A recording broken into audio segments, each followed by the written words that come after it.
Hello friends, welcome to my channel IQ test. दोस्तों, इतिहास के जो है धमाका सीरीज में हम फिर से एक क्वेश्चन को बढ़ाते हुए क्लास को देखते हैं। पहला क्वेश्चन है हमारा कि किसी एक स्थल से जंगली तथा बोई जाने वाली दोनों प्रकार के धान की प्रजातियों के प्राचीनतम साक्ष्य मिले हैं। उत्तर हमारा है बेलन घाटी। दूसरा क्वेश्चन है कि भारतीय उपमहाद्वीप में धान की खेती का प्राचीनतम साक्ष्य किस पुरातात्विक स्थल से प्राप्त हुआ है। उत्तर है उत्तर प्रदेश में कोलडीहवा। तीसरा प्रश्न है कि खाना बदोश आदमी ने किस काल में अस्थायी रूप से बसना आरंभ किया। उत्तर हमारा हो जाएगा नवपाषाण काल में। चौथा क्वेश्चन है कि गंगा के मैदान में मानव बस्ती का प्राचीनतम अवशेष कहाँ मिलता है। तो उत्तर हो जाएगा कालपी। पांचवा क्वेश्चन हमारा है कि किस नवपाषाणिक पुरास्थल से गर्त निवास के प्रमाण मिलते हैं। उत्तर हो जाएगा बुर्ज होम। छठा क्वेश्चन है कि किस स्थान से गर्त निवासों का पुरातात्विक साक्ष्य मिलता है। तो उत्तर हो जाएगा गुफक राल। सातवां प्रश्न है दोस्तों कि नवपाषाण कालीन गर्त निवासों के अवशेष कहाँ से मिले थे। उत्तर हो जाएगा बुर्ज होम एवं गुफराल। दोस्तों, ध्यान रखें कि ये जितने भी अवशेष वाले प्रश्न हैं परीक्षाओं में अक्सर पूछे जाते हैं, इसीलिए जो है मैं इतिहास की ही सीरीज को अभी चला रही हूँ और बाद में जब ये इतिहास के प्रश्न संपन्न हो जाएंगे, ख़त्म हो जाएंगे, तो फिर ज्योग्राफी और पॉलिटिकल साइंस आदि सारे विषयों के प्रश्न आपको कराए जाएंगे। और इसे जो है दोस्तों रिवीजन के तौर पर रोज़ देखें और ज़्यादा से ज़्यादा मात्रा में इसे शेयर करें, ज़्यादा से ज़्यादा संख्या में इसे शेयर करें और सब्सक्राइब ज़रूर करें। और वीडियो अगर लास्ट में पसंद आती है तो वीडियो को जो है लाइक ज़रूर कर दिया करें। और अगर आप कमेंट करेंगे तो हमें ये लगेगा कि जो है चलो वीडियो आपको समझ में आ रही है, या फिर अगर कोई भी गड़बड़ी हो रही है या फिर नहीं समझ में आ रहा है, प्रश्न आपको डाउटफुल लगते हैं, तो फिर आप अपने कमेंट सेक्शन में उसे ज़रूर छोड़ें। प्रश्न नंबर 7 कहता है कि नवपाषाण कालीन गर्त निवासों के अवशेष कहाँ से मिल रहे थे। तो उत्तर हो जाएगा बुर्ज होम एवं गुफकराल।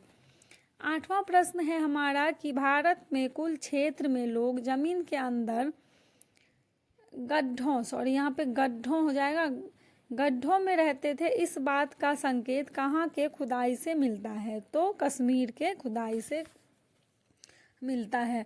9वां प्रश्न है कि गर्त निवास किस संस्कृति का विशिष्ट लक्षण है। तो उत्तर हो जाएगा कश्मीर घाटी की नवपाषाणिक संस्कृति से। 10वां प्रश्न है कि दक्कन के राख के टीले प्रदर्शित करते हैं। उत्तर हो जाएगा नवपाषाण युग के मवेशी रखने वालों की बस्ती के अवशेष से। 11वां प्रश्न है हमारा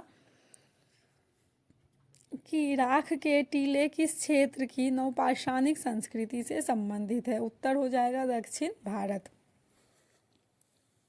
12वां प्रश्न है कि चाक का आविष्कार जो कि मानव की तकनीकी प्रगति का एक महत्वपूर्ण आविष्कार माना जाता है, किस काल में हुआ। तो उत्तर हो जाएगा नवपाषाण काल में। 13वां प्रश्न है कि मानव शवदाहों में कुत्ते कब दफनाए गए। तो उत्तर हो जाएगा बुर्ज होम में। 14वां प्रश्न है कि मानव शवाधानों में बकरी दफनाए गए थे, तो कहाँ। तो मेहरगढ़ में। 15वां क्वेश्चन है कि चालकोलिथिक एज किसे कहा जाता है। तो ताम्रपाषाण युग को चालकोलिथिक एज कहा जाता है। आगे है हमारा प्रश्न कि जिस युग में मनुष्य ताम्र और पाषाण उपकरणों का प्रयोग करता था उसे किस नाम से जाना जाता है। तो उत्तर हमारा फिर से हो जाएगा चालकोलिथिक एज। अगला प्रश्न है दोस्तों कि मानव द्वारा सर्वप्रथम प्रयुक्त धातु था। तो उत्तर हो जाएगा तांबा। ये क्वेश्चन बार बार पूछे जाते हैं और इसे जो है आप मोस्ट इम्पॉर्टेंट समझते हुए इसे ध्यान रखेंगे कि मानव द्वारा सर्वप्रथम किस धातु का प्रयोग किया गया। तो तांबे का। अगला प्रश्न देखते हैं। अगला प्रश्न हमारा कहता है कि किस स्थल से ताम्र निर्मित सारथी युक्त रथ खिलौना मिला है। तो उत्तर दैमाबाद। 19वां प्रश्न है कि किस स्थल से 5 कमरों वाले मकानों के अवशेष मिले हैं। उत्तर इनाम गांव। 20वां प्रश्न है कि किस क्षेत्र से प्राप्त होने वाले चित्रित मृद भांड को सर्वोत्कृष्ट माना जाता है? उत्तर मालवा। 21वां प्रश्न है कि ताम्रपाषाण काल में महाराष्ट्र के लोग मृतकों को घर के फर्श के नीचे किस तरह रखकर दफनाते थे, यानी कि किस दिशा में वो दफनाते थे? तो उत्तर से दक्षिण की ओर दफनाते थे। 22वां प्रश्न है कि भारत में लोहे का प्रयोग आरंभ हुआ था? तो उत्तर 1300 ईस्वी पूर्व में हुआ था। 23वां प्रश्न है कि उत्तरी भारत के गांगे घाटी में लोहे का प्रयोग कब आरंभ हुआ? तो 1000 ईसा पूर्व में लोहे का प्रयोग आरंभ हुआ। 24वां प्रश्न है कि प्राचीन भारत की द्वितीय नगरीय क्रांति जो कि बुद्ध के जमाने में हुई थी प्रधान रूपेण आधारित थी? तो लौह तकनीक के प्रसार पर वो आधारित थी।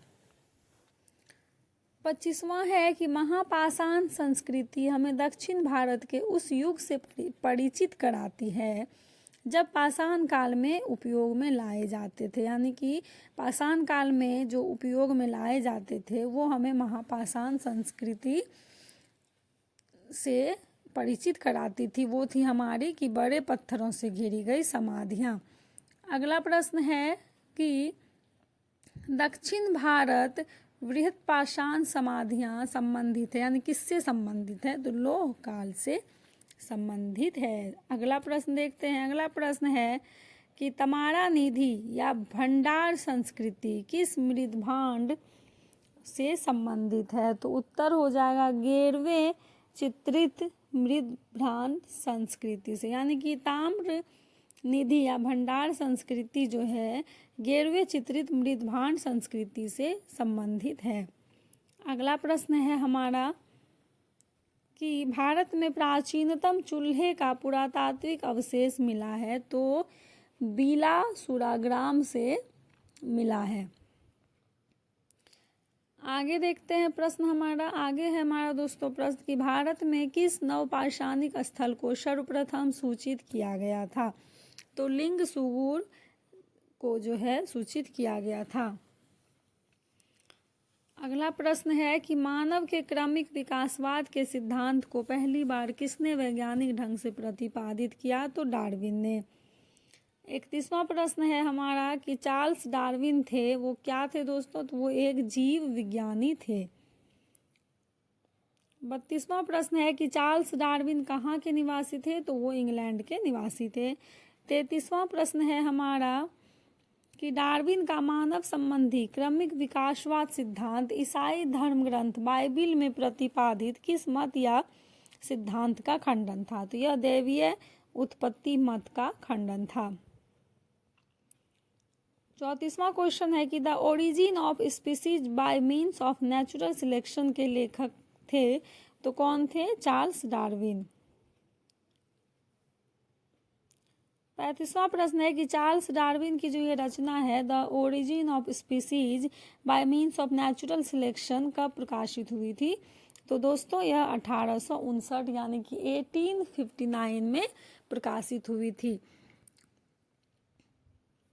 दोस्तों उम्मीद करती हूँ कि आपको जो है आज की ये क्लास पसंद आई होगी, और वीडियो अगर आपको पसंद आए तो लाइक शेयर एंड सब्सक्राइब ज़रूर करें और ज़्यादा से ज़्यादा मात्रा में संख्या में इसे देखें और जो है इसे सब्सक्राइब ज़रूर करें।